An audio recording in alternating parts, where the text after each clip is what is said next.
Welcome to the Bendino Podcast, where we're calling a spade a spade. Great to be here with you guys today. I haven't seen the sports world this happy in quite some time. The reaction to Ryan Clark being fired, you know how bad you must be? You know how insufferable you must be at your job as a sports commentator, sports analyst, when the entire sports world collectively breathe a sigh of relief. Ryan Clark, one of the biggest race hustlers on ESPN, one of the biggest race baiters on ESPN, Ryan Clark has been fired. Finally. The craziest part is Ryan Clark fired in between segments as he's doing NFL Live. Ryan Clark's doing NFL Live. They go to commercial break. HR walks in. Hey, Ryan, can I talk to you? Oh, yeah, let's talk. Ooh, they're going to probably tell me I'm doing such a good job with all this race baiting. Ooh, I can't wait to get my raise. Ryan, sit down. Next thing Ryan Clark knows, he's over there putting his resume, sending it over there to The View. He's over there putting his resume to Speak Easy so he can partner with Emmanuel Acho. He's over there hitting up Shannon Sharp to go to Nightcap. Ryan Clark out of a job. Many people are saying it's because of all the things he's said on Twitter over the years. All of these apologies he's given because of the things he said on Twitter. People are pointing to his interaction with Peter Schrager, trashing Peter Schrager because he didn't play football. People are rejoicing. Crazy. Let's get right into it, shall we? Like the video, hype the video. Let me know your thoughts in the comment section below and subscribe to the channel. That would mean so much to me. ESPN is firing Ryan Clark per Bobby Burak and Real Dan Zach of Outkick. Smart move. It's a new era, ESPN. They are taking out the woke. When is David Doofus Jr. going to get removed from ESPN? When are we going to remove Mina Kimes from ESPN? Until these guys and gals are removed, I'm not going to quite say ESPN is taking out the woke trash, but they sure are just cleaning up a little bit. You know, they're cleaning up, picking this up, throwing it out. This is confirmed, by the way. Outkick was the first one to report this. The Athletic tried to sneak backdoor and report it. Outkick got to them first. Now, many people are saying Ryan Clark's firing from ESPN was influenced by his perceived poor verbal conduct, particularly toward colleague Peter Schrager. On Get Up last September, after Schrager defended Cowboys wide receiver CeeDee Lamb's performance in a season-opening loss, Clark said, "That's the non-player in you." Clark, after insulting Peter Schrager, said, "Oh, Peter, this isn't about you. It's about me. Even though I insulted you, I was going to make it about me." Schrager asked Clark not to belittle him, and later that day, Clark apologized on X, writing, "Today, I had an interaction with my colleague, both on and off air, that I regret." Breaking news, The Athletic and The Atlantic announced a brand new podcast with Jamel Hill and Ryan Clark co-hosting. It's called White People Evil. It's a joke. It's a joke. Megan Rapinoe will be their first guest. Podcast everywhere. Oh, Lord. Lord. This is what they are saying. Wake up this morning. Are you feeling okay? You look at A.J. Brown, which is this number one wide receiver who got one target all night, and then you got CeeDee Lamb.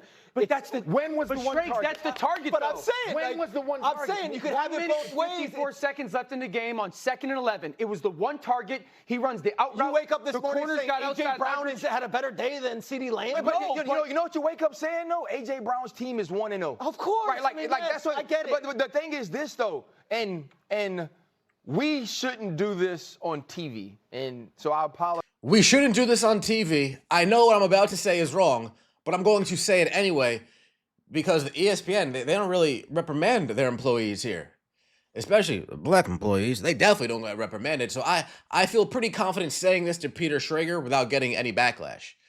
Lo and behold, shout out to Peter Schrager, by the way. Peter Schrager lives like 2 towns over from me. Had no idea. Let's take a look. Apologize if people think this is rude. that's the non-player. Oh, view. stop. Damn. CeeDee Lamb is. Let me tell you why.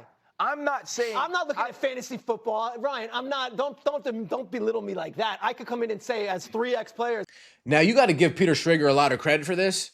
Peter Schrager, he didn't do the passive-aggressive. He didn't sit there in silence. Peter Schrager straight up said, don't belittle me. Don't do me like that. I'm not a fantasy football guy. I've been breaking down this shit for over 20 years. Don't belittle me, especially don't belittle me on air. Shout out to Peter Schrager. That was big. People are saying that this is a big reason. This is a big part of what played. But here we go. Remember when Ryan Clark wrongly accused the police and prosecutors of setting up Kyron Lacey, who committed suicide while facing several felony charges after a deadly hit-and-run accident? That race hustler should have been fired for this.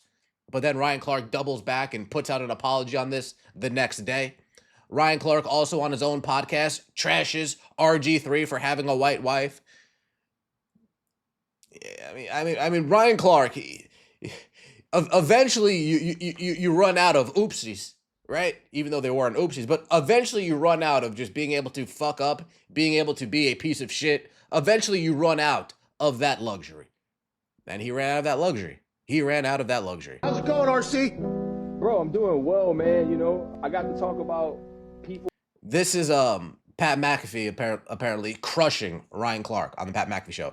A young Pat McAfee. We're talking 6 years ago now. Who kind of wear football uniforms but don't really play football. Ryan, have you ever tackled somebody on a football field? Yes. Okay. Have you ran with a football in an NFL game? Have you had a rush? No, I have not.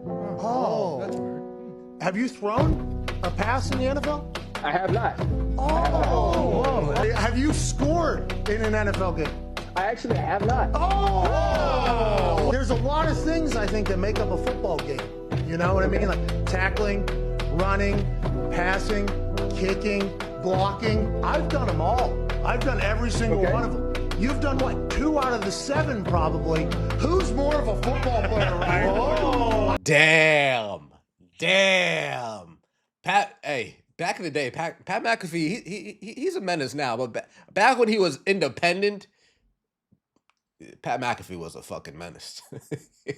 he was a menace back in the. And by the way, Pat McAfee now looking at a $60 million payday.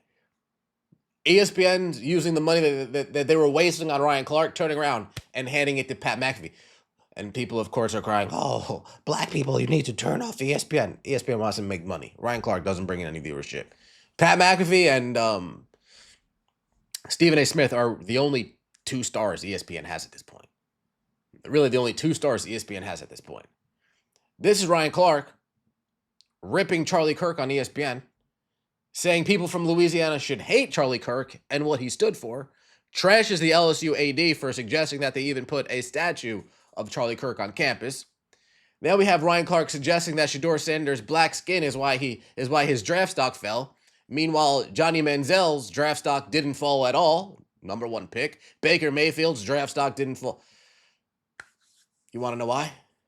Because those guys were far more talented than Shedeur was at the college level. Sorry. His stock falling had nothing to do with his skin color, Ryan Clark. It's because he wasn't as talented on the college level of the number 1 picks before him. That seemed to have issues. I know that's a hard truth, a hard pill you don't want to swallow, but you're going to have to swallow. Let's take a look at some of the reaction. Oh no, that race-baiting douchebag is out. That's a damn shame. Don't let the door hit you where the good Lord split you. Adios, you race-baiting piece of shit. Gotta fire a few more before I turn on ESPN for anything outside the game. This guy was a race-baiting piece of shit, and I'm a Steelers fan. I'm sure if you ask him, it's because that's racist. Whenever Ryan Clark gets canned at ESPN, let him know I need a water boy position filled in LA. Reassign all the women hosts. They have no business leading commentary. Damn. Couldn't happen to a nicer guy. I rarely root for people to lose their job, but this guy was fucking terrible, regardless of his shitty political tape. My question is, I mean, folks, we've seen all the segments of him defending Lamar Jackson, saying he's better than Jalen Hurts because Lamar is a real black.